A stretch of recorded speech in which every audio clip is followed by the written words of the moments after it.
My first look at the Tesla Model Y. Finally, we have one in Germany. These here are the Shanghai built models, already facelifted. So interesting also if you're interested in the Tesla Model Y in your market. Let's take a look at the details. Exterior wise, of course, this very streamlined Tesla front. They pay a lot of attention to the wind efficiency. And of course, it looks kind of similar like the Tesla Model 3 because they share 3/4 of the whole parts. Of course, this is here the SUV or crossover, so 1/4 is still different. At the side profile, 187 inches in length or 4,75 meters. Wheels, 19 or these here 20-inch for the long-range model. The performance model can also get 21-inch wheels. Cameras all over the vehicle, as we know from Tesla, for example, also for that Sentry function. And here in the side profile, like the Model 3 facelift, here now black door handles and also black frames around the windows to get a sporty look. And this is definitely the difference then to the Model 3. We have this higher SUV, this kind of small Tesla Model X. And this is supposed to be very successful, I think, because it really hits the spot on the market. One of the most surging segments here, these compact electric SUVs. VW ID4 GTX, which we recently had, would also be one of the main competitors here and then also now in Europe. Strong shoulder part right there. And it features a battery of 75 kilowatt hours net.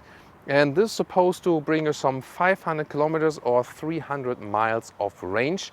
They did some experiments with smaller batteries, but Elon Musk canceled that again in the US because it wasn't obviously, that found of the range. So far, this 75 kilowatt hour battery. Let's see what else there is to come.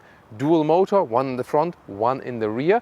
Very efficient, as we know from the Tesla Model 3. And then there's also the performance version, just with a little bit more punch. Here in the rear, you can see also again the tail lamps from the Tesla Model 3. Overall, a very streamlined look, and I think it looks definitely less bulky than the Tesla Model X in the rear. And of course, the big thing here about the Tesla Model Y, also if you compare to the Model 3, is this huge hatch then. You can load in things easier. There's no cover then here, but you have very good access immediately. Right there, look at that. Vertical way, no problem at all. Huge box here underneath, for example, for charging cables, or you use the frunk. Of course, it's also, for whatever. And I also have my measuring stick right here. This is here not exactly a meter or 40 inches, a little bit less, so this should be a little bit wider, I think. But then the overall height here is 27 inches or almost 70 centimeters. And then we have a very good folding function. Here we have some buttons here on the left side, here and here. And then they automatically fold flat. This is a very good and usable function. And to the seats, as we would be driving as tall adults, it's like 1.90 meters or 75 inches. That's actually really good. So you can, when you put things to the middle or move the seat a little bit more forward, you can score this magic 2 meters or 78 inches line. So yeah, I would say some furniture transport from IKEA or something. That does work indeed.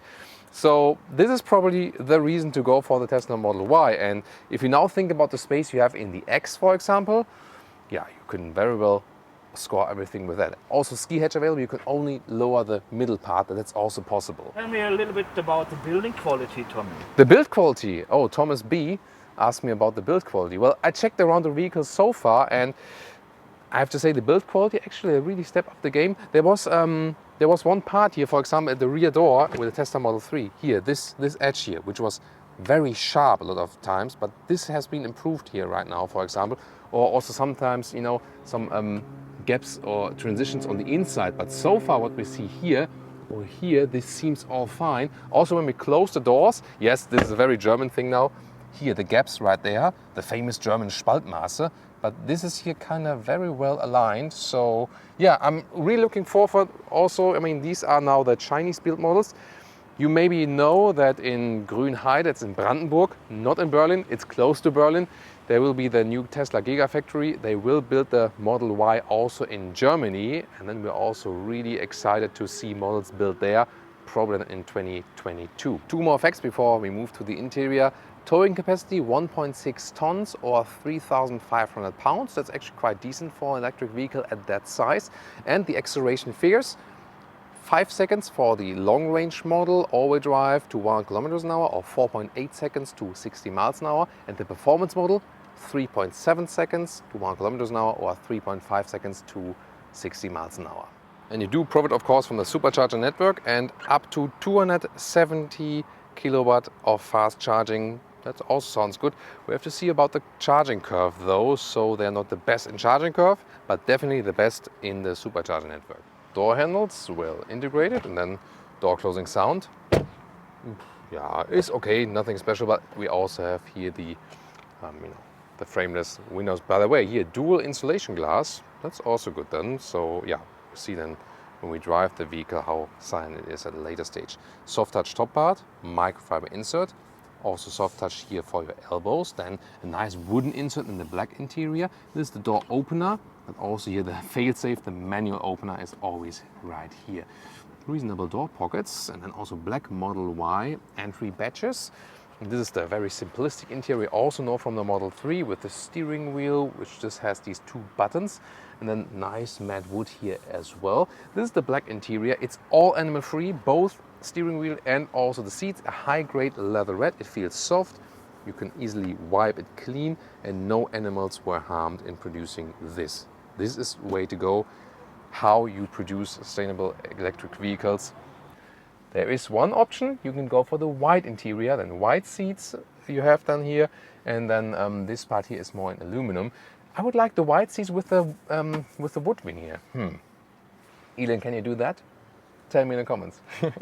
And when I move it all the way to the lowest position, still a lot of headroom here with my size, so no problem at all. The steering wheel can always be controlled here, like fast access steering. Then when you activate that, you swipe it up or here, in and out. So it's an easy control. And if you don't have this function activated, left side here controls the volume, and you can also just press once of the buttons, and then you get the voice activation and so on. So everything makes sense. This is really reduced, this interior, but it's really different than, for example, the new Mercedes we've seen. They also want to reduce everything and put it all in touchscreen, but here the thing is, it has a concept. It makes sense, and you are not missing so many buttons. Well, that's one thing. I really like to have manual climate unit still. Yeah, and a head-up display would be great because there are no instruments. Then a head-up display could really come handy. Difference here to the Model 3 is definitely you have this SUV upright seating position, so it will be more comfortable, especially on longer journeys than the Model 3. This would be also one of the main reasons next to that big hatch we have there in the rear. And here one more look from the cockpit perspective, 15-inch screen, zoom more details to that. Here in the lower part, 2 inductive charging pads with nice microfiber cover, and then you can slide one like this open, and a lot of space underneath. The cup holders are not adaptive. That's that's kind of a fail, so the bottles kind of wobble around a little bit. Then you have this armrest here with even more space underneath. Ooh, here we go. I just changed the language to English. That's why it does a new startup, but it actually goes quite quickly, and look how responsive the map is. It doesn't have to load any further, and the German premium manufacturers spend billions on their infotainment system and can't get it that responsive, like this. Yeah, that's really frustrating for the Germans, definitely. Here, you can actually set everything once, I would say, of the brightness, but it's also an automatic mode for that. Steering mode if you want to have the steering wheel a little bit stiffer or a little bit more comfortable. Acceleration, rather set it to chill actually, because this car is really, really fast, and especially for co-drivers, the chill acceleration mode is better. So you set it up here once, and then that's actually it. While driving, of course, changing the temperature is a little bit complicated when you do it like this. The alternative is always to use the voice input. Set temperature to 23 degrees. There we go. Or like this. I'm warm. There we go. And it goes down in temperature. So yeah, that's why you should then rather use the voice input. Still, I love manual climate knobs. That's it. Camera, a very good resolution. And also then here we have the side camera view, which we can finally use then here. So I think the software still really top notch. Nice detail, by the way, here, the frameless back mirror, actually quite elegant. Now getting towards the rear, first look. Our cameraman Thomas B will show you the back part here. And yeah, soft touch also in the rear, that's nice. And once again, microfiber, so good from the build quality once again. And this is how you build electric vehicles. No, no barrier there, no middle tunnel. Everything is free to use. This looks really spacious, and also the same animal-free high-grade material here in the rear. So yeah, really looking forward now. How does it feel different to the Model 3? We all know that the Model 3 is not the most spacious in the rear, and yeah, this is actually really good. So you have a lot of legroom, although it's not the longest vehicle, and also headroom-wise, no problem at all. And here, look at that. View through the panoramic roof. There is no shade available. It has some sun ray filtering, yes, but still, it does get hot when you are in a very hot state or something. It just gets hot here on the inside. You have to run the AC all the time. So some of our viewers from really hot US states, they also complain about that in the Model 3, for example. But the seating position here, definitely more comfortable than in the Model 3, and considering it's really way cheaper and smaller than the Model X, you still have kind of the same comfort in the rear, I think. You can already fold the seats in from here, that's also possible. But yeah, definitely good comfort here and a lot of space. You can move around freely. Here in the middle part, we have this huge armrest and also adaptive cup holders here. And once again, 2 USB-C chargers. And it's so easy to move around here. And you can also, for example, store things here, maybe transport a plant or something here in an upright way. So very well usable interior. And this minimalism here in the interior is really calming. Some don't like and say like, that's not premium. But meanwhile, as the build quality has been improved on some, there's like another detail here, for example, these hangers here. They even have like a small clicking sound and give you some kind of feedback. So they really work on details also here. Sometimes we saw Model 3 which were not aligned quite here, and they were like, topsy-turvy like this. So you see they're really improving things bit by bit. So at the moment, I'm quite positive about this. Well, this car doesn't have license plates yet, so no one could actually drive it yet here in Germany. But we wouldn't be Autogefühl if we make everything possible for you, as far as possible. So we can turn some rounds here on private ground. Here, there's the good rear view camera, and also here at the sides, there's the Audi RSQ3, the other world, the combustion engine world. You can also check out this review on Autogefühl. Yeah, very good. Sporty handling from the steering wheel. I can also do some soft off-roading here, by the way, going up this hill. And yeah, I immediately feel that this car flexes less than the Model 3, definitely. I drive a little bit slower here. Look at that, this is here Tesla Heaven Land.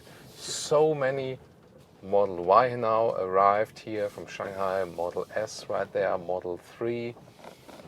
Very interesting, definitely. Can't say too much about noise insulation here yet, but suspension-wise, this will also, of course, be different because the car sits higher. But to me, really the crucial thing will be the difference in the chassis material that will lead that the Model Y will maybe even be the sportier model than the Model 3 just at least felt. Because in the Model 3, quite often I felt that the chassis is just flexing underneath. So Model 3 also concept-wise and as for range and efficiency of the electric motors, really awesome. But then the driving dynamics were always better with the Germans, definitely. So this is something that might change then here with the Model Y. And I really have to say, yeah, first impression is that the chassis is definitely flexing less, and it's actually quite fun to ease it here around. You can also do some parking in and out here. And this is also a thing here against the Model X. The Model X, the way bulkier model, and here it's just so much easier to park in and out at that size here. Interesting once again here, the normal natural color of the camera, and here like this, it's more like a sepia color tone or something.